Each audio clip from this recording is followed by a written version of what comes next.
So you want to write a story. You've got ideas, scenes, characters. You sit down, ready to write. And where do you start? A lot of people just start by hammering away at it. Stream of consciousness. That works for some, but if you're like me, you might find the empty page daunting. Even sandboxes have boundaries after all. But the page, infinite possibility. There's got to be some method behind this, you might say. You go looking for information, and you find some generic tips. Don't be boring. Give your hero flaws. Use a character web. You might try them, sure, but you find inevitably that it doesn't help. Why? Because they don't strike at the heart of what lies inside of story. The patterns that flow through every single story, from the Iliad to the Matrix. I've broken down everything that's necessary in a story into 12 steps, from the beginning to the end of a story. 4 steps in Act 1, 4 steps in Act 2, 4 steps in Act 3. 12 steps for every story. Whether that be a movie, novel, manga, kneecap fetish fanfiction, or comic. So, if you've ever struggled with writing a story and needed some guidance, a step-by-step breakdown of story to help shape your work, well, this one's for you.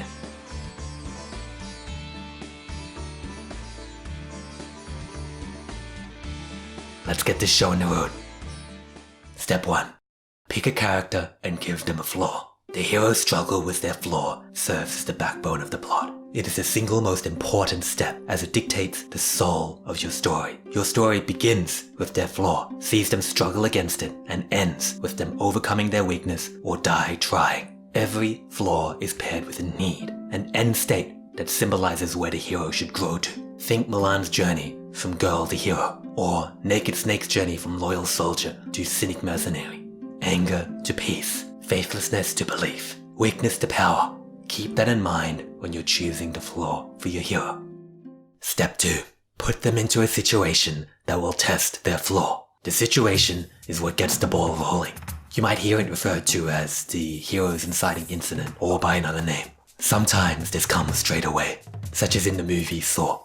Literally, the beginning of that movie begins with the inciting incident, with the heroes waking up in a death trap designed to test their flaws. Sometimes it takes a little while to come. Rocky, in his titular movie, doesn't have his inciting incident, that is, the offer for local loser Rocky to fight heavyweight champion Creed until about a third of the way through the movie. The timing, method, and type of incident all depends on the story you're telling.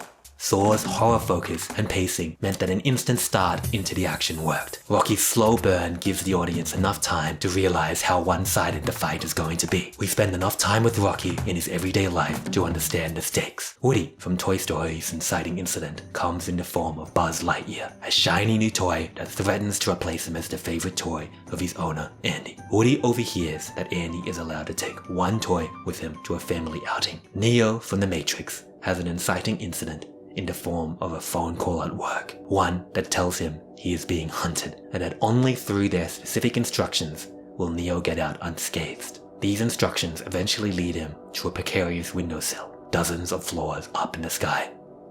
Do you see the connection?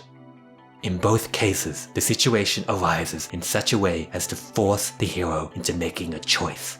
Woody could leave it to his owner to decide who to bring, or he could hide the competition to ensure that he and his owner get a little one-on-one time. Neo is explicitly told he has a choice: get to the scaffolding or be taken into custody. Character is revealed in the choices we make under pressure. Note that it says character. It's not the color of their hair, not their income, not the social class, not the clothes they wear, not the way they speak. Those are all characterization. Do not mistake the two. Character is their loyalty, their honor, their pride, envy, anger, resilience, their sense of right and wrong. In order to show these traits, we must test them. We can't just tell the audience in a voiceover, just to let you know, kiddos, Woody has a bit of a jealous streak. The best way to reveal character, indeed the only way I've found, is in the choices they make under pressure. The best stories force their characters into situations that will test their flaws and test them often.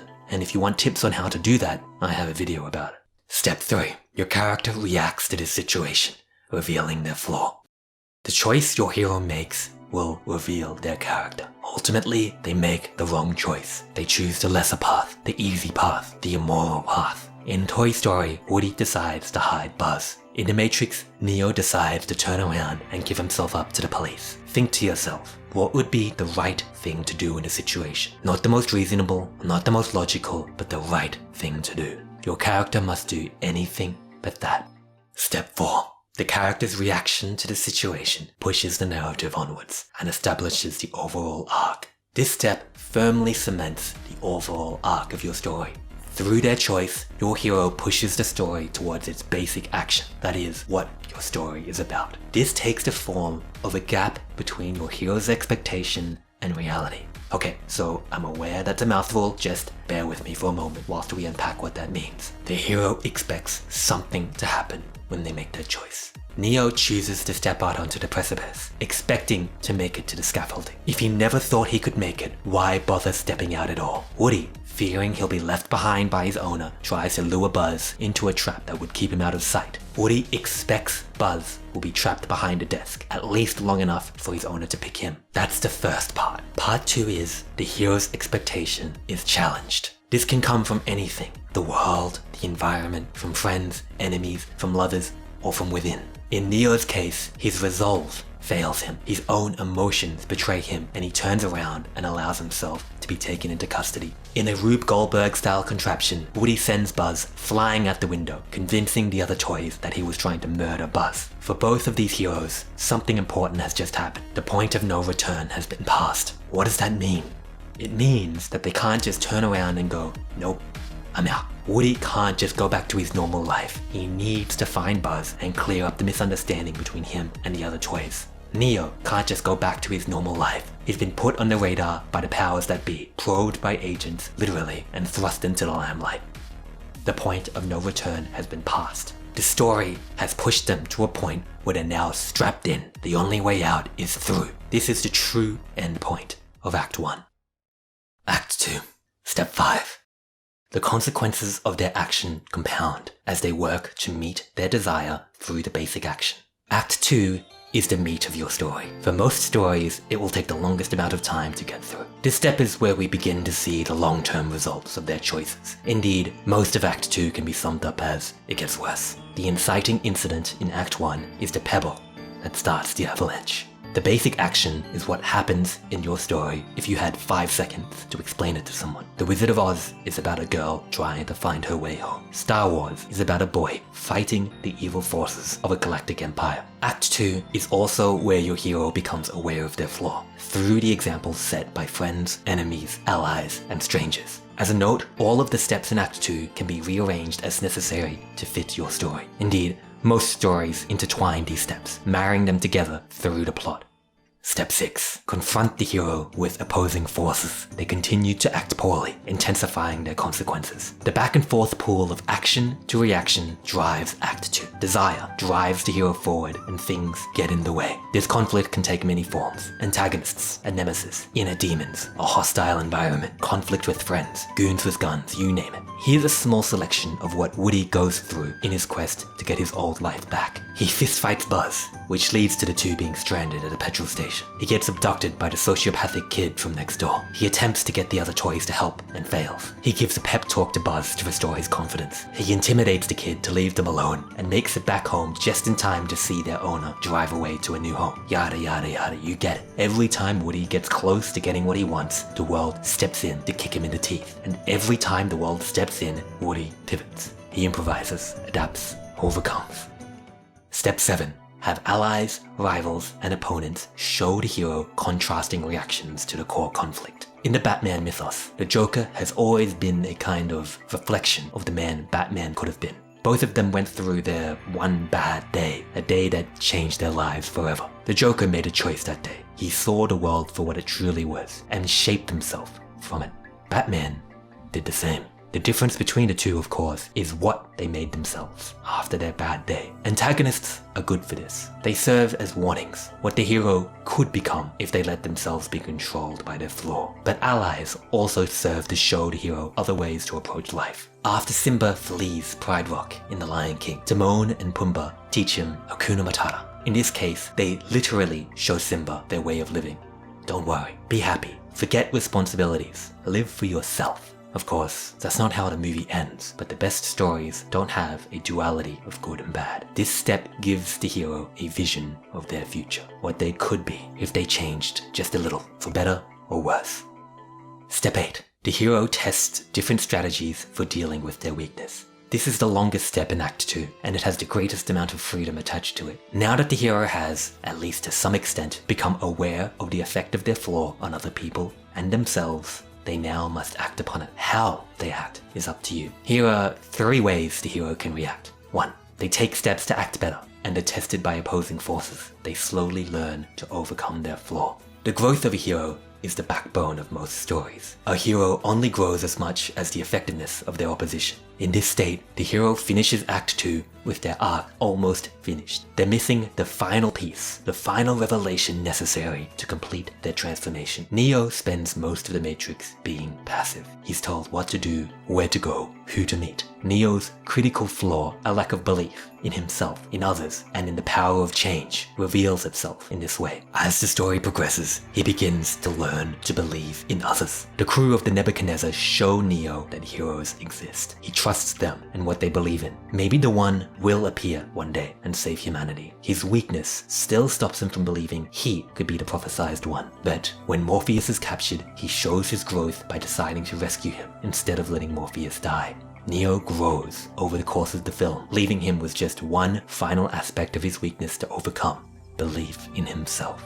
Strategy 2. They take steps to act better, but are tested by opposing forces. They use this testament to revert or become worse, justifying their flaws. A hero is at their most vulnerable when they're trying to be a different person. After all, their flaw is a part of them. To reject their weakness is still a rejection of themselves. In this state, opposition to their new state may send them hurtling back to familiar territory, or worse. Take Shinji from Evangelion. His critical flaw is his inability to connect with others. The feelings of resentment, loneliness, anxiety, and terror that exist inside of him traps him into a state of agony for most of the show. The world batters him into a shell of a boy, and in the middle of it, Kaoru appears. Above all things, Kaoru promises understanding. It's okay to be himself. Kaoru seems to say, "I love you for who you are." Perhaps Shinji thinks it's possible to reach out to others. Perhaps he thinks human connection is something worth striving for, worth being vulnerable for. And of course, the world stands in opposition. What else can Shinji do but retreat further into himself? He's reduced to a near non-functioning state. How could he ever reach out again? It's as if he's learnt that to reach out is just to be hurt over and over again until you die. In essence, he justifies his flaw. This step puts the hero in the worst possible state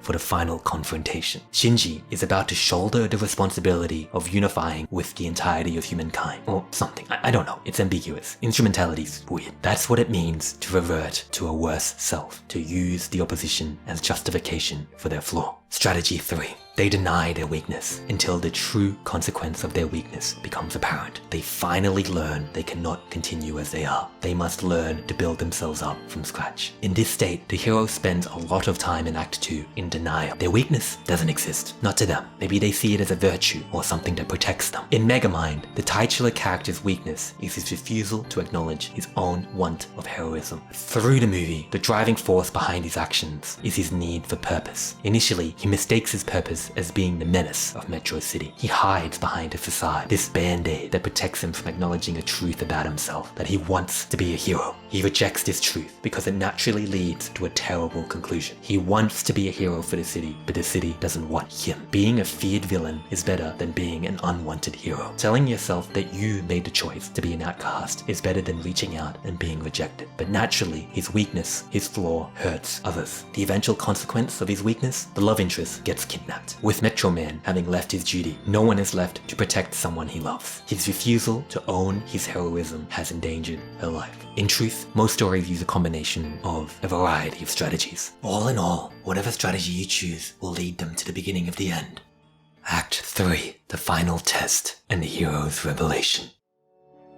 Step 9. Your hero has a final confrontation with the opposing forces. As we tell a story, we promise certain things to the audience. If we establish a big bad, we make a pact with our audience that the hero will fight them at the climax. If an important performance is coming up, we're promising that it will take place here at the end of the story. If we show a love interest in Act 1, then it will be here when their relationship is finally resolved. Of course, like all rules, there are exceptions. Subverting the audience's expectations can lead to some great storytelling, but it needs to be done with the knowledge of why the final confrontation exists. The final confrontation exists for two main reasons. 1, to test the hero, and 2, to cement the thematic argument. Have they learnt what their weakness is? Have they learnt why it's ruining their lives? And most importantly, can they overcome it? The hero is usually missing something coming into this final confrontation. Neo enters the final confrontation with one remaining aspect of his weakness, his belief in himself. Through incredible odds, he and Trinity rescue Morpheus, but when Agent Smith arrives, he's left with two choices, run or fight, and as Morpheus so aptly puts it, he's beginning to believe. He begins to attack not only Agent Smith, but the final remaining aspect of his weakness.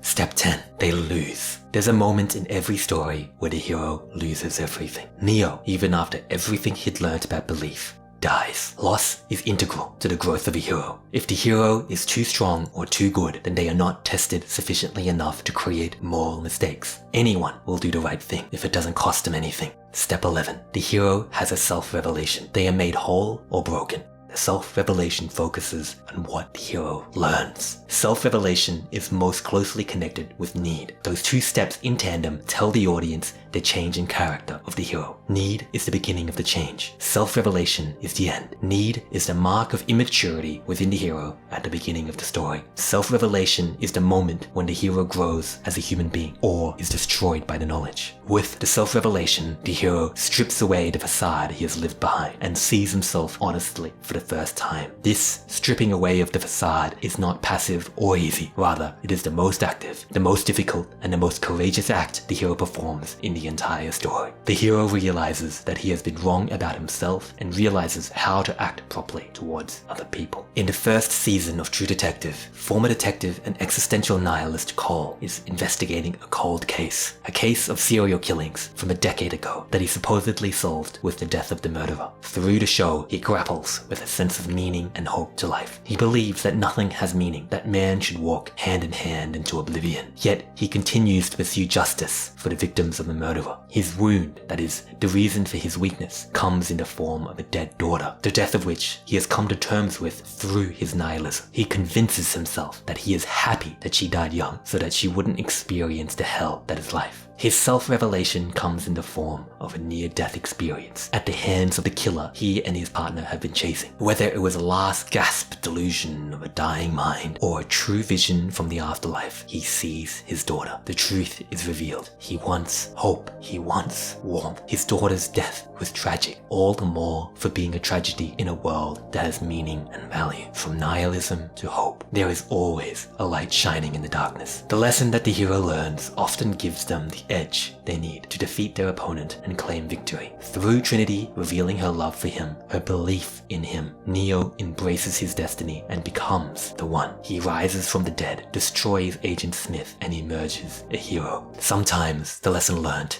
is bittersweet. The hero learns what's actually important, maybe misses out on what they originally wanted, but realizes they never needed it in the first place. I've never watched it, but I'm about 10 million% sure that's the plot of the movie Cars, just from pop culture osmosis. And occasionally, the revelation is too much. It's either too little to save the hero, too late, or it's just plain not good enough for the hero to do anything about it. All Othello wanted was a loyal, loving wife. He learns too late he always had one. He was the one who needed more loyalty, more faith in her. The revelation is too much for him to bear, and he impales himself on his sword. The self-revelation drives the theme home. Through the choice that the hero makes, through the mistakes they learn they have made, you show the audience the right way to live.